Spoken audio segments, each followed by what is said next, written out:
Kami dari kelompok 4 akan mempresentasikan mata kuliah manajemen pemasaran. Di kelompok 4 ini terdiri dari Indah Kumala Putri, Lavepian Dian Wirayuda, Cevi Dutonima, dan Alicia.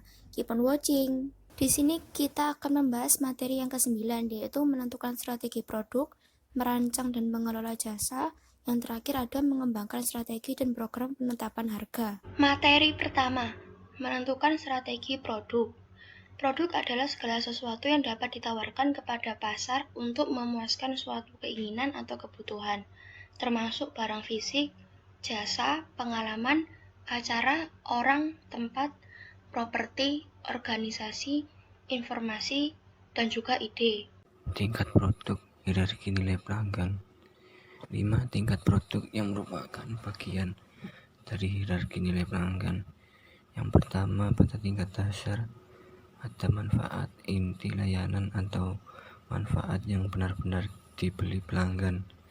Yang kedua, pada tingkat kedua, pasar harus mengubah manfaat inti menjadi produk dasar. Yang ketiga, pemasar mempersiapkan produk yang diharapkan. Maksudnya, sekelompok atribut dan kondisi yang biasanya diharapkan pembeli ketika mereka membeli produk ini.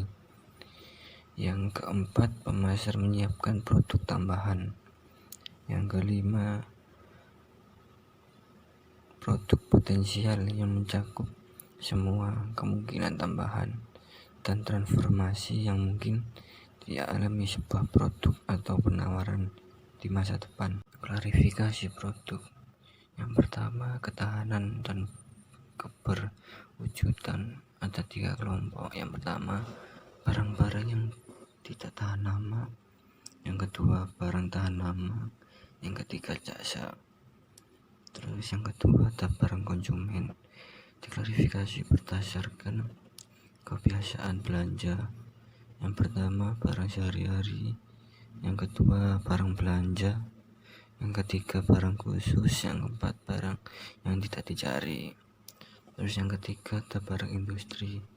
Diklarifikasikan berdasarkan biaya relatif dan proses produksi. Yang pertama, bahan dan suku cadang. Yang kedua, barang modal. Yang ketiga, layanan bisnis dan pemasok. Diferensiasi. Agar dapat dijadikan merek, produk harus didiferensiasikan. Produk fisik mempunyai potensi didiferensiasikan yang beragam. Diferensiasi produk. Produk didiferensiasikan berdasarkan bentuk, fitur, penyesuaian, kualitas kinerja, kualitas kesesuaian, ketahanan, keandalan, kemudahan memperbaikan, dan yang terakhir gaya. Untuk yang selanjutnya ada desain. Desain adalah totalitas fitur yang mempengaruhi tampilan, rasa, dan fungsi produk berdasarkan kebutuhan pelanggan. Dan yang terakhir ada diferensiasi jasa. Ketika produk fisik tidak mudah didiferensiasikan, kunci keberhasilan kompetitif mungkin terletak pada menambah layanan yang bernilai dan meningkatkan kualitas mereka. Dan diferensiator jasa yang utama adalah keutamaan pemesan, pengiriman, instalasi, pelatihan pelanggan, konsultasi pelanggan, pemeliharaan dan perbaikan, yang terakhir pengembalian. Hubungan produk dan merek. Setiap produk dapat dihubungkan dengan produk lain untuk memastikan bahwa perusahaan menawar dan memasarkan kumpulan produk yang optimal. Hierarki produk. Hierarki produk mementingkan dari kebutuhan dasar sampai barang tertentu yang memuaskan kebutuhan tersebut. Ada 6 tingkat hierarki produk. Yang pertama, keluarga kebutuhan, keluarga produk, kelas produk, lini produk, jenis produk, dan barang produk. Yang selanjutnya ada sistem dan bauran produk. Maksudnya adalah kelompok barang yang berbeda tetapi berhubungan dan berfungsi dengan cara yang optimal dan cara yang kompatibel. Bauran tersebut juga pilihan produk adalah kumpulan semua produk dan barang yang ditawarkan untuk dijual oleh penjual tertentu. Bauran produk perusahaan mempunyai lebar, panjang, kedalaman, dan konsisten tertentu. Dan yang terakhir ada analisis lini produk. Untuk membuat keputusan produk dan merek ini sangat berguna jika dilakukan analisis produk. Manajer lini produk harus mengetahui penjualan dan laba setiap item. Dalam lini, mereka untuk menentukan item mana yang akan dibuat, dipertahankan, dipanen, atau diinvestasikan. Mereka juga harus memahami profil pasar setiap lini produk. Panjang lini produk. Tujuan perusahaan mempengaruhi panjang lini produk, yaitu menciptakan lini produk untuk mendorong penjualan ke atas, menciptakan lini produk yang memfasilitasi penjualan silang, dan yang terakhir menciptakan lini produk yang terlindungi dari peningkatan dan penurunan kondisi ekonomi. Dan yang kedua, penetapan harga bauran produk. 6 situasi yang membutuhkan penetapan harga produk. Yang pertama, penetapan harga lini produk. Kedua, penetapan harga fitur opsional. Yang ketiga, penetapan harga produk terkait. Penetapan harga dua bagian, penetapan harga produk sampingan, dan yang terakhir penetapan harga paket produk. Dan yang terakhir, co-branding dan penetapan merek bahan baku. Co-branding yaitu dua atau lebih merek terkenal yang digabungkan menjadi satu produk bersama atau dipasarkan bersama dalam beberapa cara. Penetapan merek bahan baku adalah khusus. Co-branding menetapkan merek bahan baku, menciptakan ekuitas merek bagi bahan, komponen, ada suku cadang yang selalu terkandung dalam produk bermerek lainnya. Pengemasan, pelabelan, jaminan, dan garansi. Pengemasan adalah kegiatan merancang dan memproduksi wadah untuk sebuah produk. Kemasan adalah bagian pertama produk yang menghadapi pembeli dan mampu menarik atau menyingkirkan pembeli. Yang kedua, pelabelan. Label bisa berupa gantungan sederhana yang ditempelkan pada produk atau gambar yang dirancang secara rumit dan menjadi bagian kemasan. Fungsi label ada 3. Yang pertama, mengidentifikasi produk atau merek. Yang kedua, menggambarkan produk. Yang ketiga, mempromosikan produk melalui grafis yang menarik. Yang ketiga, ada jaminan. Jaminan adalah pernyataan resmi kinerja produk yang diharapkan oleh produsen produk dengan jaminan yang dapat dikembalikan kepada produsen atau dibawa ke pusat perbaikan untuk diperbaiki, diganti, atau dikembalikan uangnya. Garansi mengurangi resiko anggapan pembeli. Garansi menunjukkan bahwa produk ini bermutu tinggi, bahwa perusahaan serta kinerja layanan dapat diandalkan. Dan yang terakhir, garansi bisa membantu perusahaan atau produk tidak begitu terkenal, atau ketika kualitas produk tidak lebih unggul dari pesaing lainnya. Materi kedua, merancang dan mengelola jasa. Jasa atau layanan adalah semua tindakan atau kinerja yang dapat ditawarkan satu pihak kepada pihak lain yang pada intinya tidak berwujud dan tidak menghasilkan kepemilikan apapun, tetapi juga bisa tidak dikaitkan. Nah, sifat jasa ada 3 di sini sifat jasa, yaitu yang pertama industri jasa, kategori bauran jasa, karakteristik jasa. Nah, di dalamnya jasa-jasa itu ada beberapa pengertian, yaitu yang pertama industri jasa ya. Yang pertama itu sektor pemerintahan, contohnya seperti pengadilan. Terus jasa militer, kepolisian, dan pemadam kebakaran juga bisa, jasa pos juga bisa, lembaga peraturan dan sekolah pun juga bisa. Nah, yang kedua, sektor nirlaba swasta. Itu contohnya seperti museum, gereja, terus yayasan, atau bisa rumah sakit. Nah, terus yang ketiga sektor bisnis, bisa hotel, terus perusahaan manajemen, maskapai penerbangan, praktik medis, seperti itu. Dan juga bisa perusahaan real estate. Terus yang keempat, sektor manufaktur, sepertinya contoh operator komputer, akuntansi, atau staf hukum juga bisa. Terus yang kelima, sektor eceran, contohnya kasir, pegawai toko, wiraniaga juga bisa, perwakilan layanan pelanggan juga bisa.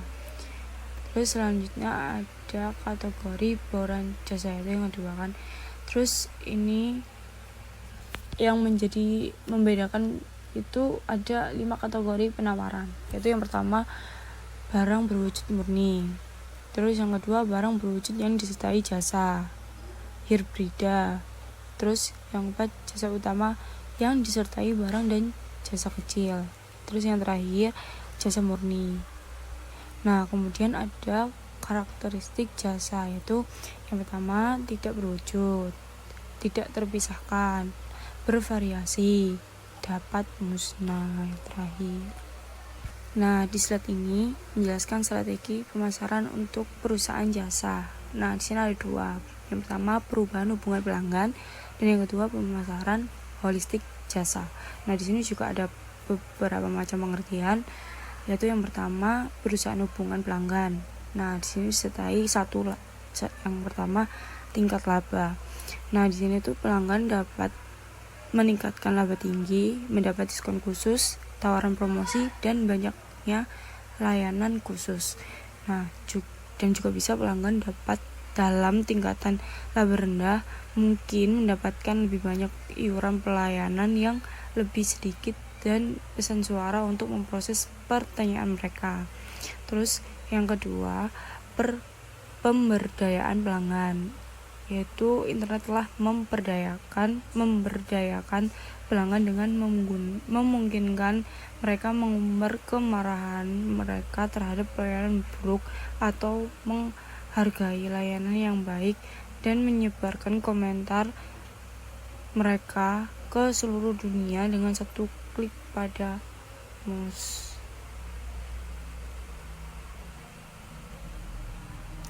Nah, yang ketiga, conproduction. Itu realitasnya adalah bahwa pelanggan tidak hanya membeli dan menggunakan jasa mereka, melainkan peran aktif dalam menghantarkan jasa itu kepada setiap langkah.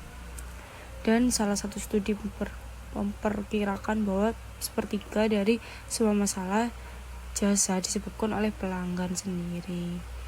Nah, yang kedua yaitu pemasaran holistik untuk jasa. Nah, di sini pemasaran holistik untuk jasa membutuhkan pemasaran eksternal, internal, dan interaktif. Terus pemasaran eksternal mengembangkan pekerjaan persiapan penetapan harga, distribusi, dan promosi normal sebuah jasa kepada pelanggan. Pemasaran internal mengembangkan pelatihan dan pemotivasian karyawan untuk melayani pelanggan dengan baik. Pemasaran interaktif yaitu menggambarkan keahlian karyawan dalam melayani klien. Nah, mengolah kualitas jasa. Ada 2, yaitu yang pertama harapan pelanggan, terus yang kedua praktik terbaik manajemen kualitas jasa. Nah, di sini juga ada beberapa pengertian, yaitu pengertian dari harapan pelanggan. Yang pertama memiliki peran penting. Itu harapan pelanggan menaikkan peran penting dalam pengalaman dan penilaian jasa mereka. Pelanggan membentuk ekspektasi jasa dari banyak sumber seperti pengalaman masa lalu, berita dari mulut ke mulut, dan iklan. Pelanggan membandingkan jasa anggapan dengan jasa yang diharapkan. Jika jasa anggapan berada di bawah jasa yang diharapkan, pelanggan sangat kecewa tentunya. Perusahaan yang berhasil menambah manfaat pada penawaran mereka sehingga pelanggan tidak hanya puas tetapi terkejut dan sangat puas. Pelanggan akan sangat puas bila mendapatkan pelanggan yang melebihi harapannya. Nah, yang praktik terbaik manajemen kualitas jasa itu studi telah memperlihatkan bahwa perusahaan jasa yang dikelola dengan baik sama-sama memiliki praktik. Nah, di sini konsep strategis pastinya komitmen manajemen puncak, standar tinggi, teknologi swalayan, mengawasi sistem, memuaskan keluhan pelanggan, memuaskan karyawan dan pelanggan sekaligus. Mengolah merek jasa yaitu ada dua. Yang pertama, mendiferensiasikan jasa. Yang kedua, mengembangkan strategis merek untuk jasa. Nah, mendiferensiasikan jasa ini, pemasaran jasa sering mengeluh tentang sulitnya mendiferensiasikan jasa mereka. Selain itu, bahwa pelanggan memandang jasa sebagai bidang yang cukup homogen. Mereka tidak terlalu memperhatikan penyediaan dan lebih memperhatikan harga. Nah, meskipun demikian, pemasaran dapat mendiferensiasikan penawaran jasa mereka dalam banyak cara, melalui orang dan proses yang menambah nilai itu sendiri. Nah, yang mengembangkan strategis merek untuk jasa ini, pengembangan strategi untuk merek jasa memerlukan perhatian khusus guna memiliki elemen merek, menetapkan dimensi citra, dan merencanakan strategis penetapan merek. Nah, memilih merek elemen karena jasa tidak berwujud, pengingat mereka menjadi sangat penting. Jadi, nama merek yang mudah diingat menjadi penting. Jadi, agar dikenang gitu loh, akan diingat selalu. Nah, yang menetap dimensi citra ini mengingat sifat manusiawi dari jasa tersebut, tidak mengejutkan jika kepribadian merek merupakan dimensi citra yang penting untuk jasa itu. Nah, yang merencanakan strategi penetapan merek ini, jasa harus mempertimbangkan pengembangan hierarki merek dan portofolio merek yang memungkinkan positioning dan membidik segmen pasar yang berbeda. Nah, mengolah jasa pendukungan produk, mengidentifikasikan dan memuaskan kebutuhan pelanggan. Pelanggan mempunyai 3 kekhawatiran khusus, yaitu yang pertama, mereka khawatir tentang keandalan dan frekuensi kegagalan. Mereka juga khawatir tentang waktu henti atau downtime. Mereka khawatir tentang biaya yang dikeluarkan. Untuk memberikan dukungan terbaik pada produsen harus mengidentifikasikan nilai yang paling dihargai pelanggan dan arti penting relatif mereka. Nah, yang kedua, strategis jasa purna jual. Nah, di sini yang pertama evolusi layanan pelanggan. Produsen biaya memulai dengan menjalankan departemen suku cadang dan layanan mereka sendiri. Mereka juga menemukan bahwa dibutuhkan biaya mahal dan banyak waktu untuk melatih orang lain, serta menemukan bahwa mereka dapat menghasilkan banyak uang dengan menjalankan bisnis suku cadang dan jasa, terutama jika mereka adalah satu-satunya pemasok suku cadang yang diperlukan dan dapat mengenakan harga yang tinggi. Nah, di sini juga ada imperatif layanan pelanggan. Nah, pilihan layanan pelanggan meningkatkan pesat dan produsen peralatan harus sering menemukan cara menghasilkan uang untuk peralatan mereka di luar kontrak jasa. Materi ketiga, mengembangkan strategi dan program penetapan harga. Harga bukan hanya angka-angka di label. Harga mempunyai banyak bentuk dan melaksanakan banyak fungsi. Lingkungan penetapan harga yang berubah. Praktik menetapkan harga telah mengalami perubahan besar dalam tahun-tahun terakhir. Apa yang bisa dilakukan pembeli? Pembeli bisa mendapatkan perbandingan harga secara langsung dari ratusan pemasok, kemudian menyebutkan harga mereka dan berusaha membuatnya dipenuhi penjualan. Apa yang akan dilakukan penjual? Penjual akan mengamati perilaku pelanggan dan menghantarkan penawaran kepada perorangan, juga memberikan akses untuk harga khusus kepada pelanggan tertentu, lalu menegosiasikan harga di lelang dan bursa online. Bagaimana perusahaan menetapkan harga? Di perusahaan kecil, harga sering ditentukan oleh atasan. Di perusahaan besar, penetapan harga ditangani oleh manajer divisi dan manajer lini produk. Manajemen puncak menetapkan tujuan dan kebijakan penetapan harga umum dan sering menyetujui harga yang diajukan oleh tingkat manajemen yang lebih rendah. Psikologi konsumen dan penetapan harga. Pertimbangan 3 topik kunci, yaitu yang pertama ada harga referensi. Ketika mempelajari produk, konsumen sering menerapkan harga referensi, membandingkan harga yang diteliti dengan harga referensi internal yang mereka ingat dengan kerangka referensi eksternal seperti harga eceran reguler yang terpasang. Kedua, asumsi harga kualitas. Ketika beberapa merek mengadopsi eksklusivitas dan kelangkaan sebagai sasaran untuk menekankan keunikan dan membenarkan penetapan harga premium. Yang terakhir ada akhiran harga. Harga yang berakhir dengan angka 0 dan 5 juga umum di pasar. Akhiran harga tersebut dianggap lebih mudah diproses. Menetapkan harga. Ada 6 langkah yang dilakukan perusahaan untuk menetapkan kebijakan penetapan harganya. Langkah harga 1. Memilih tujuan penetapan harga. Tujuan utama perusahaan yaitu kemampuan bertahan, laba saat ini maksimum, pangsa pasar maksimum, pemerahan pasar maksimum, kepemulihan kualitas produk. Langkah harga 2. Menentukan permintaan. Setiap harga akan mengarah ke tingkat permintaan yang berbeda dan karena itu akan memiliki dampak pada tujuan pemasaran perusahaan. Pemasar harus tahu seberapa responsif atau elastis permintaan akan mengubah harga. Jika permintaan sulit berubah dengan sedikit perubahan harga, itu dinamakan inelastisitas. Inelastisitas. Jika permintaan berubah banyak, permintaan itu bersifat elastis. Kemudian langkah harga ketiga memperkirakan biaya. Jenis-jenis biaya ada biaya tetap, biaya variabel, biaya total, dan biaya rata-rata. Langkah harga keempat, menganalisis biaya, harga, dan penawaran pesaing. Dalam kisaran kemungkinan harga yang ditentukan oleh permintaan pasar dan biaya perusahaan, usahaan harus memperhitungkan biaya, harga, dan kemungkinan reaksi harga bersaing.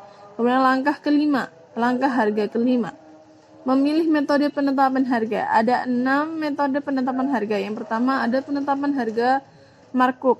Kedua, penetapan harga tingkat pengembalian sasaran. Yang ketiga ada penetapan harga nilai anggapan. Keempat ada penetapan harga nilai. Kelima ada penetapan harga going rate. Yang keenam ada penetapan harga jenis lelang. Kemudian langkah keenam, memilih harga akhir. Dalam metode penetapan harga kisaran, dari mana perusahaan harus memilih harga akhirnya dengan pertimbangan. Yang pertama, dampak kegiatan pemasaran lain. Kedua, kebijakan penetapan harga perusahaan. Ketiga, penetapan harga berbagi keuntungan dan risiko. Keempat, dampak harga pada pihak lain. Menyesuaikan harga. Penetapan harga geografis. Perusahaan memutuskan bagaimana memberi harga kepada produksi untuk konsumen yang berbeda di lokasi dan negara yang berbeda. Pertukaran yang dilakukan perdagangan dunia terjadi dalam bentuk yang pertama barter, yang kedua ada persetujuan kompensasi, yang ketiga ada pengaturan pembelian kembali, yang terakhir ada offset, diskon, harga, dan insentif. Sebagai besar perusahaan akan menyesuaikan harga mereka dan memberikan diskon dan insentif untuk pembayaran dini, pembelian volume, dan pembelian di luar musim. Penetapan harga promosi. Teknik yang digunakan perusahaan untuk menetapkan harga agar merangsang pembelian dini yaitu yang pertama ada penetapan harga pemimpin kerugian atau loss leader, yang kedua ada penetapan harga acara khusus, yang ketiga ada raba tunai, yang keempat ada pembayaran berbunga rendah. Yang kelima ada jangka waktu pembayaran yang lebih panjang, yang keenam jaminan dan kontrak jasa, yang terakhir atau yang ketujuh diskon psikologis. Penetapan harga terdiferensiasi. Perusahaan sering menyesuaikan harga dasar mereka untuk mengakomodasikan perbedaan pelanggaran produk dan lokasi. Diskriminasi harga. Yang pertama diskriminasi harga harga tingkat pertama. Penjual mengenakan harga terpisah kepada setiap pelanggan tergantung pada intensitas permintaannya. Yang kedua ada diskriminasi harga tingkat kedua. Penjual menggunakan harga tidak terlalu mahal kepada pembeli yang membeli volume yang lebih besar.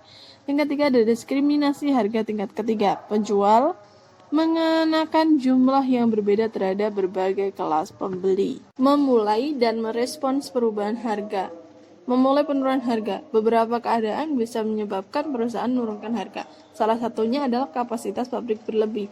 Perusahaan membutuhkan bisnis tambahan dan tidak dapat menghasilkannya melalui peningkatan usaha penjualan, perbaikan produk, atau usaha lain. Kadang-kadang perusahaan mulai melakukan penurunan harga dalam usahanya mendominasi pasar melalui biaya murah.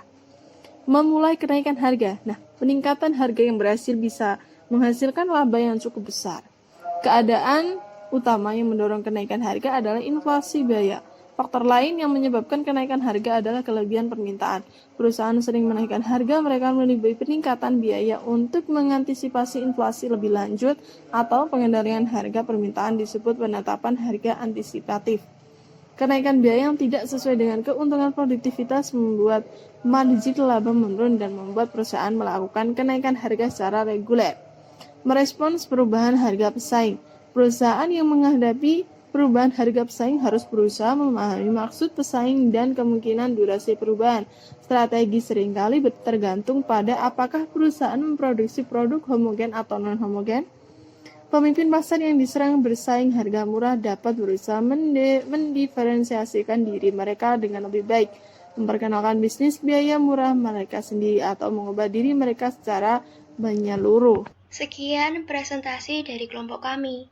Thank you for watching.